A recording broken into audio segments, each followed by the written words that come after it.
Aamin ba si Marcos Jr. sa pagsasalaula nila sa budget? Ayaw nga niya magpa-drug test. Hindi po siya amin. Pinirmahan nga ho niya eh. Tama po yun. Ayaw nga niya magpa-drug test. Hindi rin siya amin dito. Bakit siya amin dito? Pinirmahan niya eh. Nalalaman niyang unconstitutional. Ang tanong, sino ang naglagay ng mga amount of figure sa sadyang iniwang blanco? Hindi na po Kongreso yan. Hindi na po Kongreso yan. Kung ito ay umabot na blanco papuntang Malacanang, sino sa Malacanang ang naglagay ng amount dito? Bawal po yung criminal act po iyon. At kung hindi naman ang Malacanang, pagkatapos sa vice cam, pagkatapos ng vice cam report, merong naglagay ng amount na miyembro ng Kongreso, sino sa kanila? Dahil bawal din po yun. Doon na po yung papasok yung kasong falsification ng public document. Sapagkat wala ka namang authority na maglagay ng amount dito. At unang-una, hindi dapat ito iniwan na blanco. Marami pong mga dapat managot dito sa illegal, immoral, unlawful, unconstitutional 2025 budget. At dapat po number 1 dyan ay yung pumirma, kaya ito naging batas, yan po ay si Bongbong Marcos. Ito ho yung preba. Titigan nyo ho mabuti, pwede ho kayo mag-screenshot. Ayan po. Hanggang ngayon, matatapos na po ang araw, tahimik po ang mga miyembro ng kumiting ito. Walang nagsasalita dahil hindi po kayang ipaliwanag ito. Hindi kayang ipaliwanag ito. Bilyong-bilyong piso ang nakalagay dito tapos blanco. Kagaya ng sinabi ni Pangulong Duterte, it is like giving somebody, authorizing someone to fill in a blank check that is already signed by the account holder. Ganun po nangyari dito. Binigyan ka ng blankong cheque, bahala ka kung magkanong ilalagay mo. Walang problema sa pera, filapan mo kung magkanong patong ang gusto mo, bahala ka. Ganyan po ginawa nila sa budget. Akala ho natin, galit na tayong lahat na zero budget yung binigay sa PhilHealth. Nagalit na ho tayo na binawasan ng 31 billion pesos ang education sector. Nagalit na tayo dyan. At kung ano-ano pang panlulokong ginawa nila. At nagkakaisa, ang higit na maraming Pilipinong nagsasabi na unconstitutional nga itong 2025 budget. Hanggang sa nung isang gabi, nung kami po ay nagpulong sa Davao ni Pangulong Duterte at si Congressman Sid Ungab, at ganoon din po ang abogado ni Pangulong Duterte, si Attorney Martin Delgra, nagsama-sama po kami. At pinakita nga ito, nagulat kaming lahat kung gaano na tayo binababoy ng Marcos administration. Blanco po. Blanco po. Blanco yung naging pundasyon ng 2025 budget. Ito po ay sinasalaula na ang saligang batas. Wala na pong batas na umiiral ngayon.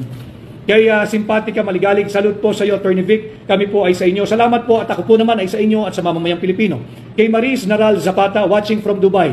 Maraming salamat. Ang dami, may kaibigan po ako na nasa Dubai ngayon at ang daming araw po mga Pilipino dyan. Mabuhay po kayo. Alam kong sumasakit na rin ang inyong kalooban at dibdib sa nangyayari. Subalit, kinakailangan kong ilabas at balangkasin yung mga ganitong usapin sapagkat ito po'y kasali kayo eh. Kayo po yung tinatawag na bagong bayani, nagpapadala rito ng remittance. Ganito lang po ginagawa sa remittance na pinadadala ninyo. Ganito po ang ginagawa sa ating mga kapatid na OFW. Ganito po ang ginagawa sa perang pinapadala ninyo. Yung bilyon-bilyong piso ng dolyar na remittances, ganito po ang ginagawa ng gobyerno ni Marcos Jr.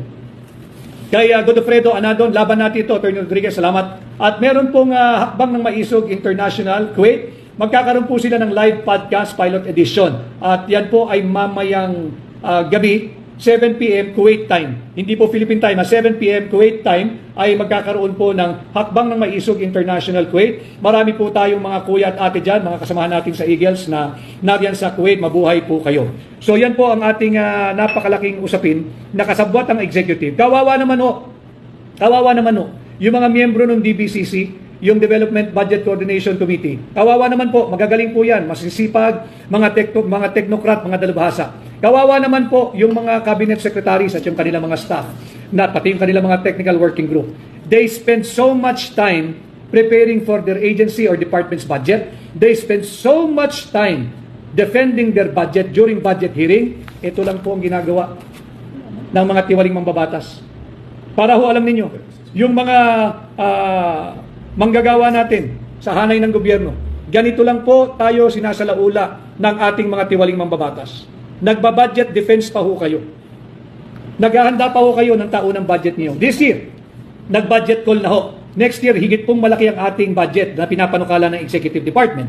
6.8 trillion pesos. Tapos ganito lang ang gagawin nila. Magsalita po kayo, magalit po kayo.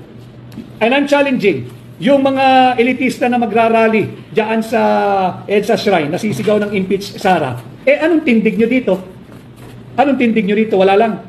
Wala kayong impeach bongbong. Pag-usapan natin, diretsong usapan, para matigil na yung mga lukahang ginagawa ng napakaraming tao. Anong tindig nyo rito?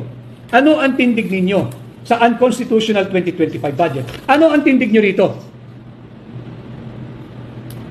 Ano ang inyong paninindigan dyan? Wala. Bakit? Dahil si Pangulong Duterte ang naglabas.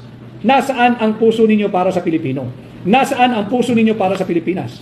Porque pa naman, si Pangulong Duterte ang naglabas nito, hindi kayo magsasalita. Akala ko ba para kayo sa bansa? Akala ko ba para kayo sa Pilipino? Bakit impeach Sara ang sinisigaw ninyo? Nasaan ang impeach Bongbong? Anong tindig nyo rito? Ito, lantarang panloloko. May pera din kayo rito, nagbabayad din kayo ng buwis. Ano ang paninindigan nyo dito? Kinakailangan may tayo kayo dito. Kinakailangan may stand kayo rito. Hindi pa pwedeng wala. Dahil ito'y lantarang pambubudol ng Marcos administration. Mas mainam ito ang pag-usapan ninyo sa inyong gagawing prayer rally. Ito pag-usapan ninyo. Ito ang isama ninyo sa inyong dasal na matigil na ang panluloko ng Marcos administration sa ating mga Pilipino. From Aguila, aamin pa si Marcos Jr. sa pagsasalaula nila sa budget, ayaw nga niya magpa-drug test. Hindi po siya amin, pinirmahan nga ho niya eh. Tama po yun. Ayaw nga niya magpa-drug test. Hindi rin siya amin dito. Bakit siya amin dito? Pinirmahan niya eh. Nalalaman niyang unconstitutional. Meron pa hong linabas na pahayag na babawiin daw niya, gagawan daw nila ng paraan na maibalik yung budget o yung pera para sa mga foreign assisted projects. Isang malaking kalokohan po yun. Isang malaking kalokohan. Alam mong tinanggalan ng pondo yung counterpart money para doon sa foreign assisted projects. Pinirmahan mo pa rin. Ngayon, ang propaganda mo, bida ka, hero ka, hahanapan mo ng pondo. Alam mo nga tinanggalan ng budget eh. Pinirmahan mo pa rin. Dapat yan, yung matagal na namin sinasabi, bago nyo pa pinirmahan yan, sa hakbang na maisog, hayaan mo na magkaroon ka na lang ng reenacted budget, kesa naman magkaroon ka ng unconstitutional budget. Pinag-aaralan daw, o paano mapag-aralan to? Sige nga, paano nyo pag-aralan to? Kahit 1 taong kayo mag-aral sa 4 plus blank, hindi ka makakakuha ng tamang sagot. Blanko nga eh. Iniwan mong blanko. Yung 4 plus blank, iniwan mong blanko. Si Isabel Maninkil, malaking bigayan, hindi magsasalita ang mga salot sa bayan. Obviously, na malaki talaga ang bigayan nila. Kay Gox Valerie, garapalan na talaga ginagawa nila. Garapalan mo talaga, walang hiya, ang kakapal ng muka. Kay Angeli Piloton Sumalpong, hindi masyadong mabilis. Kaya, bakit pumasa? Kayo nga ho eh, may pagkukulang ang tanggapan ng Pangulo, malaki. Hindi sila gumawa ng complete staff work. Wala silang ginawang due diligence. Pinapirma nila yung kanilang hepe. Pero ang mas magandang tanong, sino ang naglagay ng halaga dito sa sadyang iniwang blanco ng Vice Cam? Tapos na po ito, pirmado na po ng mga miyembro, ng mga senador at mga mambabata sa mababang kapulungan. Pirmado na o, tapos na po ito eh. Ito na nga po yung enrolled bill, ito na yung GAB, yung General Appropriations Bill, na pinadala sa Malacanang at yun nga ho, pinirmahan noong December 30. Paano na pirmahan? Blanco. Yung naging basihan. Sino ang naglagay ng amount? And whose authority para makapaglagay siya ng amount? Sapagkat uulitin ko sa ating systems of law, sa ating saligang batas, ang appropriation measure ay nagsisimula sa mababang kapulungan. Dadaan sa Senado at pag natapos na, ito na nga, pirmado na ng Vice Cam, magiging enrolled bill. At yan nga po yung tinatawag na General Appropriations Bill. At yan po yung ipapapirma sa Pangulo at pinirmahan naman kaya naging General Appropriations Act. Ang tanong, sino ang naglagay ng mga amount o figure sa sadyang iniwang blanco? Hindi na po Kongreso yan. Hindi na po Kongreso yan. Kung ito ay umabot na blanco papuntang Malacanang, sino sa Malacanang ang naglagay ng amount dito? Bawal po yung criminal act po iyon. At kung hindi naman ang Malacanang, pagkatapos sa Vice Cam, pagkatapos ng Vice Cam report, merong naglagay ng amount na miyembro ng Kongreso, sino sa kanila? Dahil bawal din po yun. Doon na po yung papasok yung kasong falsification ng public document. Sapagkat wala ka namang authority na maglagay ng amount dito.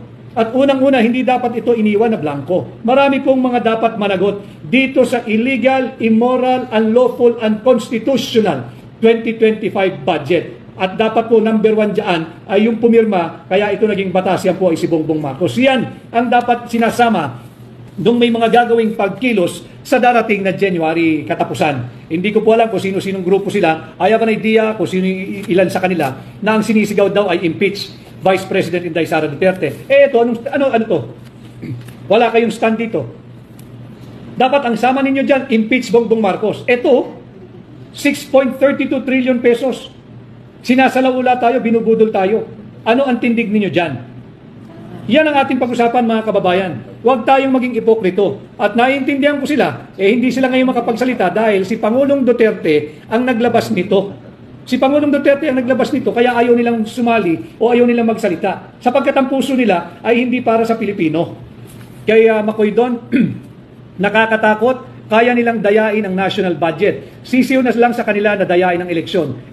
Pagkataw po tayo'y pumayag, mandadaya talaga yung mga yan. Subalit, kaya nga po, nagbabalita kami sa inyo ni Congressman Sid Ungab, ni Pangulong Duterte, pinasisimple natin ang usapin patungkol sa unconstitutional budget sapagkat kinakailangan lahat tayo ay may pakialam at lahat tayo dapat ay makialam. Mainit na mainit pong pinag-uusapan ito kagabi pa sa social media at sa traditional media. Salamat doon sa ating mga kaibigan at kakilala na nagmumula sa traditional media. At binalabas po ninyo sapagkat ito po ay hindi na usaping politika. Bansa naman po unahin natin. Yung bansa naman po, linoloko na po tayong tahasan, binubudol na po tayo. Huwag po tayong pumayag. Ang dami po niyan. Yung 117 billion pesos, baka akala ninyo nakalimutan na natin. Yung 117 billion pesos na pera ng PDIC, ng Philippine Deposit Insurance Corporation, nasaan? Nasaan? Yung 60 billion pesos ng PhilHealth last year, nasaan? Tapos ngayon binigay yun ng zero budget or zero allocation ang PhilHealth. Imagine ninyo, zero ang PhilHealth. Tapos ito lahat blanco, mga kababayan. Bilyon-bilyon, daang bilyong piso ito blanco. Ang tanong natin, singilin natin, si Bongbong Marcos, si Martin Romualdez, paano ninyo naiuwi sa 6.32 trillion pesos yung budget for 2025 kung maraming blanco? Ang dami yung blanco Pwede ba na meron kang full amount na rekomendado mong budget na napakarami mong iniwang blanco? Ibig sabihin, nanguhula na lamang tayo. Pwede palang ilagay dyan na 7 trillion Total, marami naman blanco At total, hindi naman madidiscover ito ng sambayan ng Pilipino. Yun ang akala nyo. Ito po, naglalabasan na yung mga papel. At marami pa madidiscover, nag-aaral lamang po yung aming maliit na team para hahanapin pa yung mga blankong sadyang iniwan ng vice cam. Yung vice cam, ito po ang naging pundasyon ng ating budget. Ito talaga ay nakakagalit. Bilyon-bilyon po ang halaga ng korupsyon. Hindi na po uso milyon yun. Bilyon-bilyon. Sinida Samtran. Grabe na, kawalang hiyaan ng Marcos administration. Grabe na po talaga. Kay Ernesto Abuel, mabuhay ka rin Ernesto Abuel. Antonio Halina, paano na ang sahod ng mga nagtatrabaho sa gobyerno? Yung mga nagtatrabaho sa gobyerno, para din po alam ninyo, yung 2.3 billion pesos ninyo ay sinunog na ng management ng GSIS. Yung 1.8 million strong government workers, gigising na naman kayo ng maaga bukas. Magtatrabaho na naman kayo. Kakanta na naman kayo ng ating pambansang awit. Pero pagkatapos niyan, mag-usap-usap kayo sa inyong opisina. Yung 2.3 billion contribution ninyo sa GSIS ay sunog na. Ininvest, inilagak ng management ng GSIS sa 3 publicly listed companies na hindi kumikita. 3 taon nang hindi kumikita, 3 taon nang hindi nagbibigay ng dividendo, pinasukan pa rin ng management ng GSIS ng 2.3 billion pesos. Hanggang ngayon, walang paliwanag yung GSIS na yan. Hindi nyo pera yan ng manggagawang Pilipino. Kay Lito Umayon, dapat lahat ng kandidato katulad nyo, ni Kong Marcoleta, nagsasalita at matapang na naglalahad ng katotohanan, yung iba playing safe lahat. Kami po ay obligasyon namin, nung nakita po namin ito ni Pangulong Duterte, unang-unang sinabi ni Pangulong Duterte, galit na galit. Obligasyon ng kung sino man ang makakakita nito na ipagbigay alam sa mamamayang Pilipino kung anong kalokohan ang ginagawa sa atin ng gobyernong ito. Yan ang unang naging salita ni Pangulong Duterte. It is the duty of any Filipino na makakakita nito na ating pag-usapan at ipagbigay alam sa kapwa natin Pilipino. Dahil pera po natin ito. Linoloko po tayo ng mga tiwaling mambabatas, sinusunog po yung ating mga pera. Kagaya nga ng sinabi ko kanina, the 1.8 million strong government workers, ubos na po yung inyong 2.3 billion na akala niyong contribution nyo sa inyong GSIS pension fund. Ubos po, sinunog, dinustay ng GSIS management. Inubos po nila, naglagak ng pera sa 3 kumpanyang hindi kumikita. Ang kumita, yung kumpanyang pinaglagyan ng pera ninyo. Ang kumita, yung mga nag-middleman para maglagay ng pera doon. Pero kayo, wala na po yung 2.3 billion nyo. At ang patunay ko dyan, mismong COA ang nagsabi dyan sa GSIS, gawa ninyo ng paraan na maibalik